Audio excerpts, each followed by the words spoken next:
Hi guys, Dr. Martin here. I thought I would touch base with you really quickly. I know that most of you are on choir tour right now, and I hope that that's going really well. We will reconvene next Tuesday for class, but I thought that I would check in really quickly about teaching lessons and maybe give you a couple of ideas of how to maybe navigate some of your lessons, maybe some exercises to start with. So do remember that next week we will have 20-minute one-on-one meetings with your student for you to bring them in here to teach a sample lesson for me. So if you haven't grabbed a time on that Google document yet, please do so. And if none of those times work for both you and your student, please let me know and we'll find a time. Okay, so teaching lessons for the first time can be a challenging thing to do. It can feel intimidating. Often with beginning students, we feel like there are multiple issues going on and it can feel overwhelming about where to start. For me, I typically choose one or two specific things that I know I'll be able to work on with most beginning students. And I start there and then we grow depending on their own individual needs. So that can differ for all of us. So I encourage you to think of like, what are one or two things that I feel that I could probably talk about that I feel are important to me in terms of creating good singing tone. And then what are a couple of exercises that I can think about in order to do that? So for example, in every single first lesson that I teach, I almost always begin with a discussion, very quick discussion about breath and how breathing works for our instrument, because I think that that's a foundational thing. From there, I typically will work on things like legato, things like energy or singing out, right? And then usually things related to facial tension. So those are like the 3 to 4 main areas that I look at, and that usually takes beginning students quite a long time. It will keep you in good stead for a while. So I'm gonna give you a couple of exercise examples. I categorize them in my brain into kind of 3 different categories for the ones I'm showing you today. And I do them for different reasons. Okay. First of all, I almost always will start any student, male or female, on what I call a closed or a semi-occluded vowel sound. Students tend to have a lot more control over this type of sound, right? We love a big open ah, but sometimes, especially a shy student, will find it harder to get good energy and good breath behind this. So that's a personal preference, but that's usually what I do. I typically, for my female students, I start them in about G major with a D on the top, okay? And something along the lines of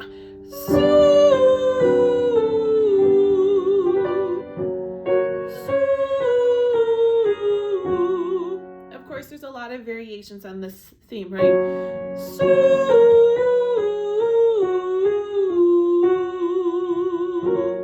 Right? Or you could try something on an E vowel, right? Beep, beep, beep, beep, beep, beep, beep, beep, beep. Beep, beep, beep, beep, beep, beep, beep, beep, beep. Okay. So I do that for a couple of reasons. First of all, again, the closed vowel can help us to find more traction in our voice more quickly. I start up here for female voices because it kind of is right above that cusp of where that TA muscle likes to switch into the CT muscle, right? So I can usually get a little bit better mix, all right? On the reverse end of that, right, if I have a brand new student, if it's our first day, I usually don't start them up super high in their sound. They usually don't feel comfortable with that. So I'll start with, again, a nice oo vowel. This is D flat major right now. Just something like zoo.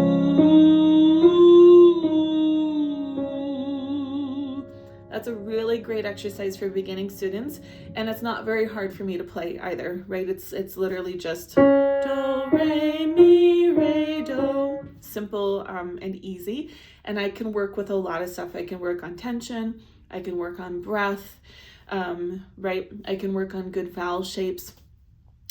There's a lot of great things that I can work on with just one simple exercise. For male voices, it kind of depends on if I think that they're more of a baritone or a tenor. But again, I do tend to start them up in that kind of mid-low type of range. So this is F major, right? And I have a C, a middle C, C4 on the top, right? So, and again, for guys, I'm probably going to do an oo or an o, just remembering where those vowel formants kind of like to live, right? So again, you, or yo,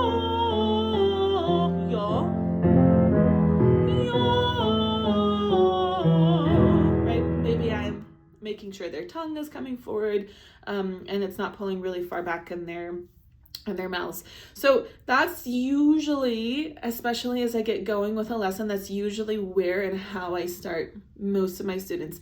Now, again, this is a personal preference, right? You don't have to do this. Your applied teachers may or may not do this, right? That doesn't mean that it's, things are being taught the wrong way. This is just a personal preference, okay? Usually after top-down exercises, I move into what I call the slide and the glide area. So, say I've warmed a sound to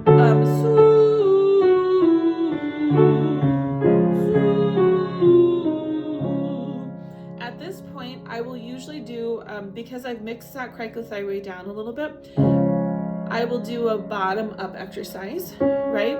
That has a nice slide to it. So I'm thinking about, I'm just kind of allowing those vocal folds to ease and to have a nice little stretch, right? To feel really good. So something like zoo.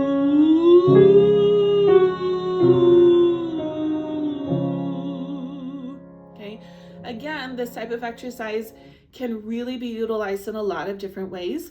I can absolutely work on breath, right? So then I stop and say, wait, remember how we talked about making sure your tummy goes out when you breathe in, right? So stop, take a good low breath.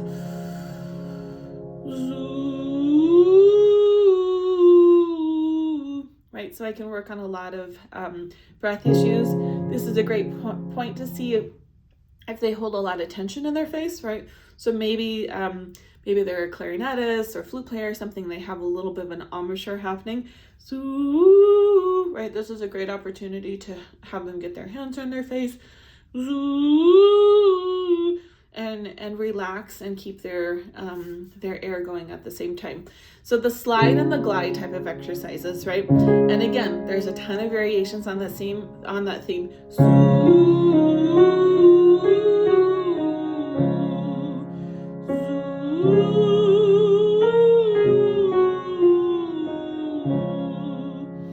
then maybe, right,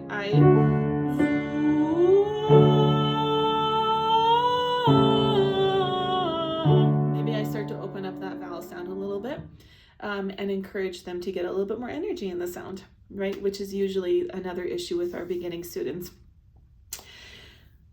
The third category of exercises that is usually in my brain, other than like the really big, kind of like fancy high note type of exercises, or ones that leap from very low to very high, or vice versa, tends to be either like scales or articulation type of exercises, right? Beep, beep, beep, beep, beep. So getting a little bit more precision, a little bit more motion. That's a really great one. That beep, beep, beep situation. Beep, beep, beep, beep, beep. Beep, beep, beep, beep, beep. Or do, do, do, do, do. Really great for people that suffer from pitch inaccuracy. It can really help slingshot our voices into the pitch center a little bit more easily. So any type of variation of that. Beep, beep, beep, beep, beep. Do, do, do, do, do. Da, da, da, da, da. Tia, tia, tia, tia, tia. Something like that. Let's see.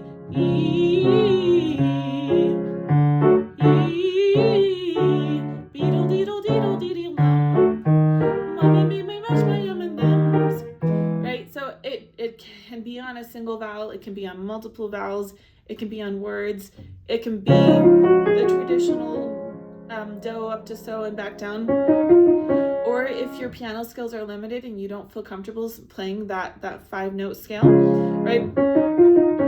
Beedle deedle dum, beedle deedle dum, ya-doo da doo da, beep beep beep beep beep. It's completely fine, and you can still get really good work done with your students even in that limited pitch range.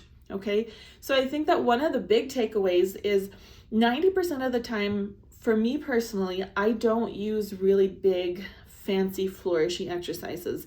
We do eventually get there in lessons, right? The ones that have the bigger scales and the turns and all of that kind of stuff. But the core things that I use with my students tend to be things that are fairly simple, that allow us to really consider how we're using our voice in a technical aspect, right?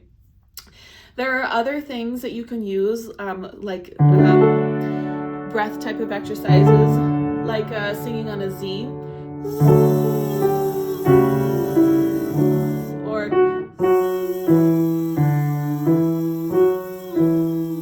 right, if your piano skills are more limited.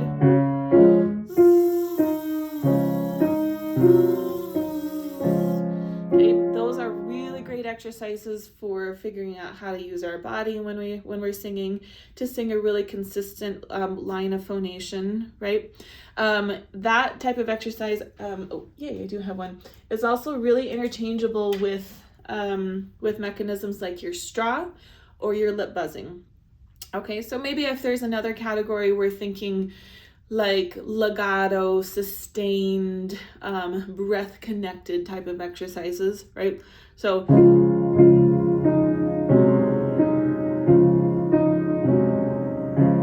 is a good one.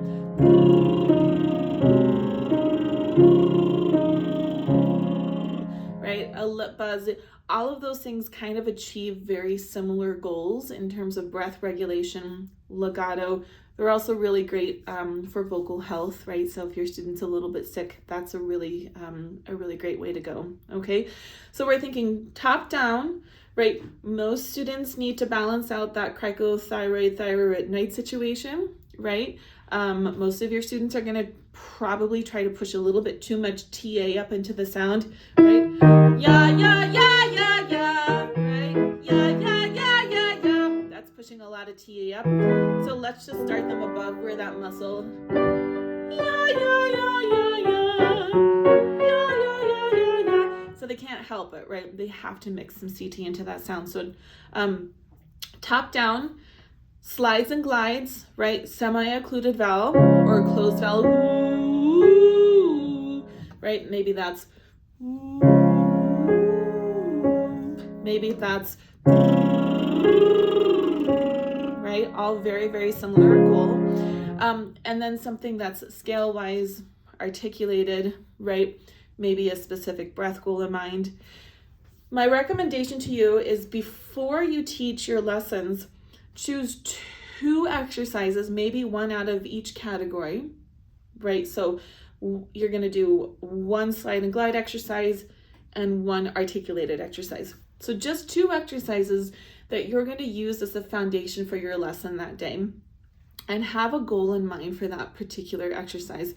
Am I working on breath with this student? Am I working on singing out? Am I working on facial tension, right? Am I working on accuracy? B, D, D, D, D, right? And when you choose that main goal, right, you really have to kind of, especially with a beginning student, you have to let the rest of it go, okay? You can't micromanage and expect that all of the components to good singing is going to fall into place in one exercise or in one session. So keep the goal in mind, right? And reinforce, right? When their voice starts to loosen up, or they give more energy, or they sing with more lines, reinforce that behavior so that they can maybe hopefully make that a habit, and that's not something that you have to work on quite so much. Okay, after those 1 or 2 exercises, right, you're gonna give a practical takeaway, something that they can go and work on, right? I really loved it when you did this beep, beep, beep, beep, beep. It was so clean and clear. This is what I would like you to practice this week, right? Well, I don't have any piano skills. I have no way to do that, right? That's okay. You just go B, B, D, D, B, B, D, D, B, B, D, just to get the feeling down, right? That can be enough for a beginning student to start to learn how to use their voice. So you give them like one practical tip or takeaway that they can actually use as they're practicing, because most people don't know how to practice, right? Or don't know what to practice. Then after that, right, given your time, you're going to go into your music, right? Whatever music it is that they're doing. You might be needing to help them learn the music. You might need to help them learn language, right? So all of those things are practical considerations, especially if they're in this phase of just learning the music. I highly encourage that you do it off of the words, right? So on something like do, do, do, be, be, be, ooh, la, la, la. Again, I tend to like the more closed vowels because I think a student can get a little bit more control and confidence on those, right? Boo, do, do, do, do, do, do, do. And that percussive duh or ba can also, again, help us to find the pitch center more easily. And it's a little bit easier for good rhythmic notation. Okay, so you're going to focus on maybe a portion of the music depending on how far you've gone. It's okay to do 4 bars in a lesson. It's okay to do 8 bars in a lesson. You don't have to work on the entire song. All right. If you really want to go the next step further, you're going to think of whatever concepts seem to be most applicable to your student at the beginning of the lesson. What was the thing that really hit home? Or what did you feel like made the most difference? Or what was the main theme, right? Maybe you were working on some straw phonation and the idea of connecting your air. So you're going to bring this tool back into the actual song so they know how to apply the tool or the concept into actual singing music, right?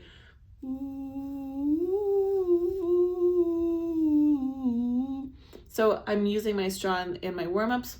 I'm using my straw to help me out with my song, okay?